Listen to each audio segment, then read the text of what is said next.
BPCL HPCL का 30,000 का ऊपर न्यू पेट्रोल पंप के लिए एडवर्टाइजमेंट निकला है। पेट्रोल पंप का एडवर्टाइजमेंट में सिलेक्शन प्रोसेस कैसा रहेगा, पेट्रोल पंप सिलेक्शन के लिए आपको एलिजिबिलिटी क्राइटेरिया क्या क्या है, तो आपका और आपका फैमिली यूनिट का पास अभी सुटेबल लैंड नहीं है तब भी आप एप्लीकेशन डाल सकते हैं। बट इस केस में आप हेलो एवरीबॉडी, साल 2018 का बाद 28 जून 2023 में मणिपुर और वेस्ट बंगाल छोड़ के इंडिया का 26 स्टेट्स एंड 8 यूनियन टेरिटरीज में IOCL, BPCL, HPCL का 30,000 का ऊपर न्यू पेट्रोल पंप के लिए एडवर्टाइजमेंट निकला है, जिसका लास्ट डेट ऑफ एप्लीकेशन 27 सितंबर 2023 है। तो आज से 5 साल पहले जब 2018 में न्यू पेट्रोल पंप के लिए एडवर्टाइजमेंट निकला था, तब ये न्यू पेट्रोल पंप मिलने के लिए जितना क्रेज था, आज भी ये न्यू पेट्रोल पंप मिलने के लिए उतना ही क्रेज है। बट दुख का बात यह है कि अक्सर आम आदमी लोगों को ये पेट्रोल पंप सिलेक्शन प्रोसेस का बारे में पता ही नहीं चलता है, और इसीलिए वो लोग एलिजिबल होने का बाद भी वो लोग इस प्रोसेस में पार्टिसिपेट ही नहीं करते हैं। और जो लोग इस फील्ड में हैं और जिसको ये प्रोसेस का बारे में सही से पता रहता है, वो लोगों को 2 से 3 पेट्रोल पंप मिलने के लिए मौका मिल जाता है। तो आज का वीडियो में मैं आपको बताने वाला हूं कि ये न्यू पेट्रोल पंप का एडवर्टाइजमेंट में सिलेक्शन प्रोसेस कैसा रहेगा, क्या क्या एलिजिबिलिटी क्राइटेरियाज क्या क्या है, और लैंड का रिक्वायरमेंट कैसा रहेगा, कितना आपको खर्चा आएगा, क्या क्या फैसिलिटीज आपको वेल मार्केटिंग कंपनी से मिलने वाला है, और क्या आप इस प्रोसेस में एलिजिबल है। बट ये सब जानने का पहले आपको ये जानना जरूरी है कि ये पेट्रोल पंप कितना टाइप्स का होता है और क्या क्या फैसिलिटीज आपको वेल मार्केटिंग कंपनी से आपको मिलने वाला है। तो location wise petrol pump 2 types का रहता है, regular retail outlet and rural retail outlet. तो आपका जानकारी के लिए ये पेट्रोल पंप को रिटेल आउटलेट भी कहा जाता है।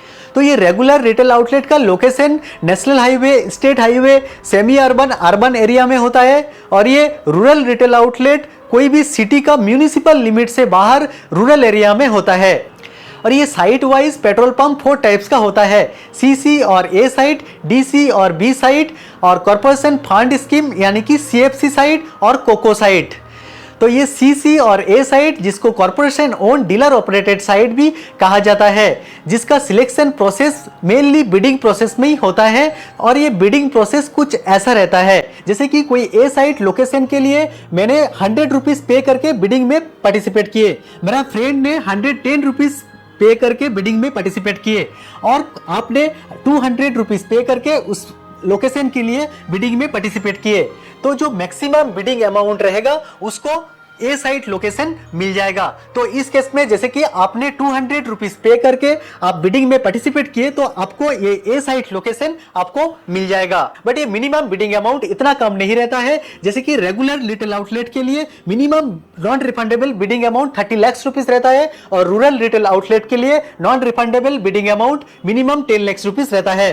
और एक बार ये बिडिंग प्रोसेस में सिलेक्शन होने का बाद वेल मार्केटिंग कंपनीज ने ए साइट लोकेशंस के लिए लैंड डेवलपमेंट से लेके इंफ्रास्ट्रक्चर बिल्डअप एंड फैसिलिटीज, जैसे कि underground tankage, dispensing unit, automation, store room, sales room, electrical connection, electrical room, water facilities, toilets, compound wall, सब कुछ प्रोवाइड करते हैं। DC और B साइट रिटेल आउटलेट, जिसको dealer owned and dealer operated site भी कहा जाता है, ये B साइट का लोकेशंस लकी ड्रॉ और बिडिंग प्रोसेस में किया जाता है। और ये B साइट लोकेशंस के लिए लैंड डेवलपमेंट से लेके इंफ्रास्ट्रक्चर बिल्डिंग अप, जैसे कि स्टोर रूम बनाना, सेल्स रूम बनाना, electrical connection, water facilities, electrical connection, electrical room dealer को ही प्रोवाइड करना पड़ता है।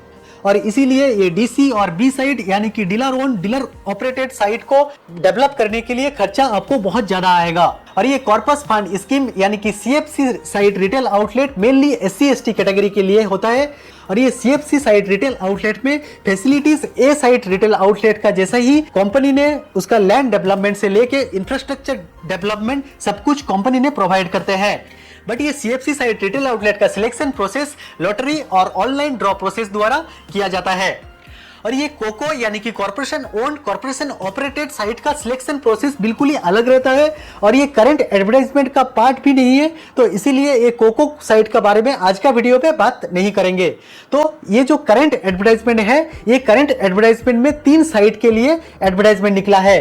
फर्स्ट वन CC और A साइट रिटेल आउटलेट, जिसको corporation owned and dealer operated site भी कहा जाता है, जिसका सिलेक्शन प्रोसेस बिडिंग प्रोसेस द्वारा किया जाएगा, और जिसमें कंपनी ने इंफ्रास्ट्रक्चर डेवलपमेंट से लेके फैसिलिटी सब कुछ प्रोवाइड करते हैं। और सेकंड वन डीसी और बी साइट लोकेशन, जिसको dealer own dealer operated site भी कहा जाता है, और जिसका सिलेक्शन प्रोसेस बिडिंग और लॉटरी दोनों प्रोसेस में किया जाता है, और जिसमें लैंड डेवलपमेंट से लेके इंफ्रास्ट्रक्चर बिल्डिंग अप डीलर को ही करना पड़ता है। और कुछ स्पेशल फैसिलिटीज जैसे कि underground fuel tankage, dispensing unit, automation companies ने प्रोवाइड करते हैं। और ये सीएफसी यानी कि कॉर्पस फंड साइट जो मेनली एससी एसटी कैटेगरी के लिए होते हैं, और ये सीएफसी साइट में ए कैटेगरी जैसा ही कंपनी ने सब कुछ फैसिलिटीज प्रोवाइड करते हैं। और साथ में ये कॉर्पस फंड साइट में सिलेक्शन का बाद वर्किंग कैपिटल भी बहुत ही लो इंटरेस्ट रेट में कंपनी ने प्रोवाइड करते हैं। तो ये सीएफसी साइट में अगर आपको पेट्रोल पंप मिलता है तो आपको बहुत ही नॉमिनल खर्चा में आपको पेट्रोल पंप मिल जाएगा।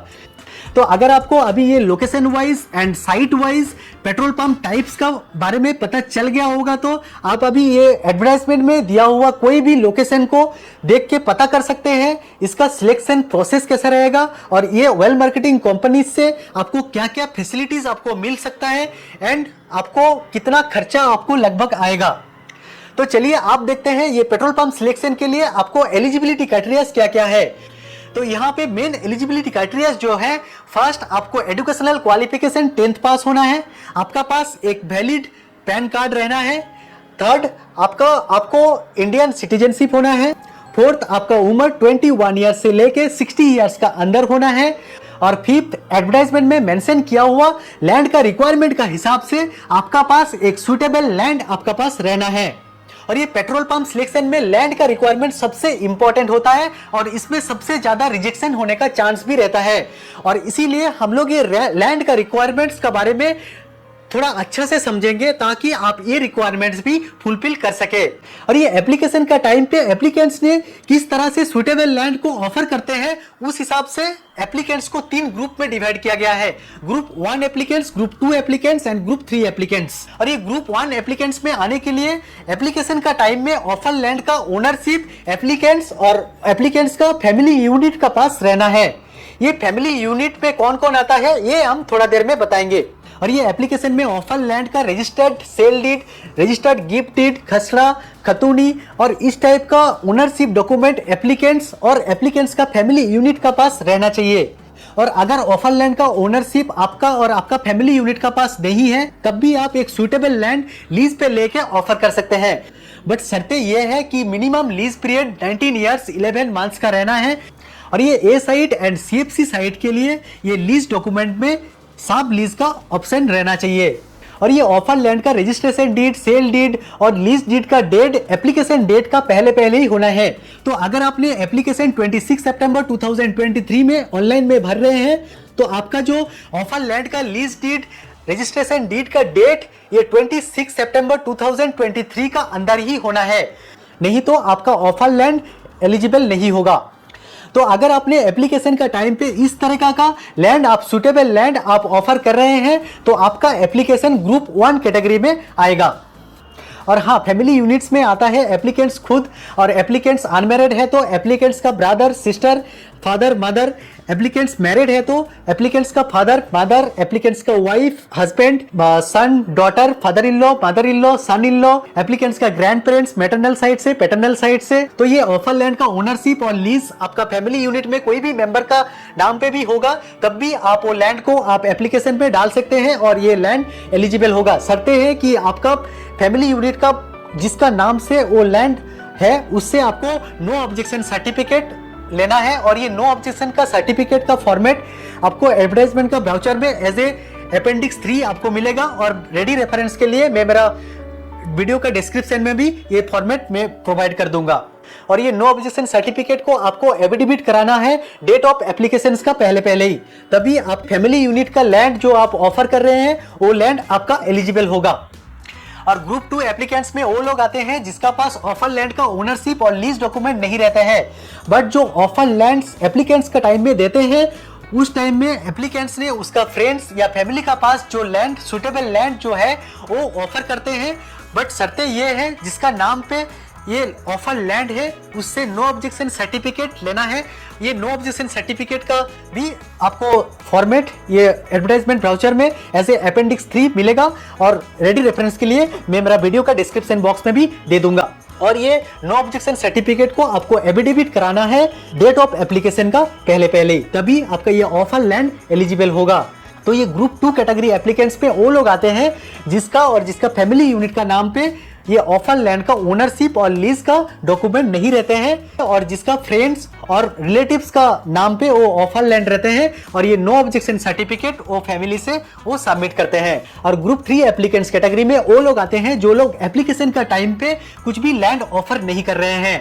तो आपका और आपका फैमिली यूनिट का पास अभी सुटेबल लैंड नहीं है तब भी आप एप्लीकेशन डाल सकते हैं, बट इस केस पे आपका एप्लीकेशन ग्रुप 3 कैटेगरी में आएगा। और ये एडवर्टाइजमेंट का सिलेक्शन प्रोसेस पे ग्रुप 1 कैटेगरी एप्लीकेंट्स को सबसे पहले कंसीडर किया जाएगा, यानी कि जो भी बिडिंग प्रोसेस में और लॉटरी में जो पार्टिसिपेट करेगा वो ग्रुप 1 कैटेगरी का एप्लीकेंट्स पहले पार्टिसिपेट करेगा। और ये ग्रुप 1 कैटेगरी में कोई भी एलिजिबल नहीं रहेगा तब ग्रुप 2 कैटेगरी का जो एप्लीकेंट्स है वो लोग पार्टिसिपेट कर सकते हैं। और फिर ये ग्रुप 1 और ग्रुप 2 में कोई भी एलिजिबल नहीं रहेगा तब ये ग्रुप 3 कैटेगरी जो एप्लीकेंट्स है उसको वेल मार्केटिंग कंपनी से एक SMS और ईमेल आएगा कि उसको 90 डेज का अंदर एक सुटेबल लैंड प्रोवाइड करना है। और ये ग्रुप 3 एप्लीकेंट्स ने वो सुटेबल लैंड ऑफर करने का बाद ये बिडिंग और लॉटरी प्रोसेस में पार्टिसिपेट कर सकता है। तो आशा रखते हैं आपको ये कैटेगरी ऑफ एप्लीकेंट्स आपका ऑफर लैंड का हिसाब से कैसे होता है वो आपको अभी समझ में आ गया होगा। तो चलिए आप देखते हैं कि आपका ऑफर लैंड सुटेबल कैसे होगा। तो आपका ऑफर लैंड सुटेबल तब होगा जब आपका ऑफर लैंड का डायमेंशन एडवर्टाइजमेंट में मेंशन किया हुआ डायमेंशंस का रिक्वायरमेंट का साथ मैच होगा। So for an example Telangana का हैदराबाद में Golconda to PV Narasimha Rao highway में एडवर्टाइजमेंट निकला है। उस लोकेशन का लैंड का डायमेंशंस कुछ ऐसा है, फ्रंट में 25 मीटर, डेप्थ पे 20 मीटर और एरिया वाइज 600 स्क्वायर मीटर का एक लैंड का रिक्वायरमेंट चाहिए। अगर आपका लैंड ये डायमेंशन का साथ मैच हो रहा है तब आपका लैंड डायमेंशन वाइज सुटेबल होगा। और आपका लैंड का ऊपर से कोई भी हाई टेंशन लाइन नहीं जाना है और आपका लैंड और रोड का बीच में दूसरा किसी का लैंड नहीं रहना है। और अगर पेट्रोल पंप का साइट नेशनल हाईवे में है तो national highway authority of India का नॉर्म से होना है। और ये national highway authority of India का नॉर्म्स ये नीचे दिया हुआ डिस्क्रिप्शन में आपको मिल जाएगा। तो अगर आप ये एलिजिबिलिटी क्राइटेरियाज मीट कर रहे हैं तो नीचे दिया हुआ साइट में जाके आप पहले रजिस्टर कर लीजिए और रजिस्टर करने का बाद आप ये साइट पे लॉगिन करके 27 सितंबर 2023 का अंदर आपका डिटेल भर के आप ये न्यू पेट्रोल पंप के लिए आप एप्लीकेशन डाल सकते हैं। बट कुछ केसेस में ये एलिजिबिलिटी क्राइटेरियाज मीट करने का बाद भी ये एडवर्टाइजमेंट में आप पार्टिसिपेट नहीं कर सकते हैं। जैसे कि आपका पास ऑलरेडी ये साइट यानी कि corporation own dealer operated site का पेट्रोल पंप ऑलरेडी है तो आप ये एडवर्टाइजमेंट में पार्टिसिपेट नहीं कर सकते हैं। बट अगर आपका पास बी साइट यानी कि डीलर ऑपरेटेड साइट का पेट्रोल पंप है तो आप बी साइट लोकेशन के लिए आप एडवर्टाइजमेंट में पार्टिसिपेट कर सकते हैं। और आप अगर कोई क्रिमिनल ऑफेंस पे कन्विक्टेड है तब भी आप ये एडवर्टाइजमेंट में पार्टिसिपेट नहीं कर सकते हैं। और इसका अलावा भी अगर आप कोई ऑयल मार्केटिंग कंपनी जैसे कि IOCL, BPCL, HPCL में परमानेंट एम्प्लॉई है तब भी आप ये एडवर्टाइजमेंट में एलिजिबल नहीं होंगे। तो मैं तो एक ऑयल मार्केटिंग कंपनीज का एम्प्लॉई होने का चलते मैं तो इस प्रोसेस में एलिजिबल नहीं हूँ, बट आप इस प्रोसेस में एलिजिबल हो सकते हैं। और ये 27 सितंबर 2023 का अंदर ये नीचे दिया हुआ साइट में जाके आप आपका एप्लीकेशन डाल सकते हैं। और इसका अलावा भी और कुछ आपको डाउट रहेगा जैसे कि आपको इंडिविजुअली एप्लीकेशन डालना चाहिए और पार्टनरशिप में एप्लीकेशन डालना चाहिए और कैटेगरी वाइज क्या क्या डॉक्यूमेंट आपको सबमिट करना है और ये CC1 CC2 कैटेगरी क्या होता है और ये पेट्रोल पंप सिलेक्शन का बाद फील्ड वेरिफिकेशन प्रोसेस कैसा रहता है, सब कुछ जो भी आपका पास डाउट रहेगा वो आप कमेंट कर सकते हैं। मैं जितना हो सके आपका कमेंट का रिप्लाई करेंगे। Wish you all the best. Thank you very much.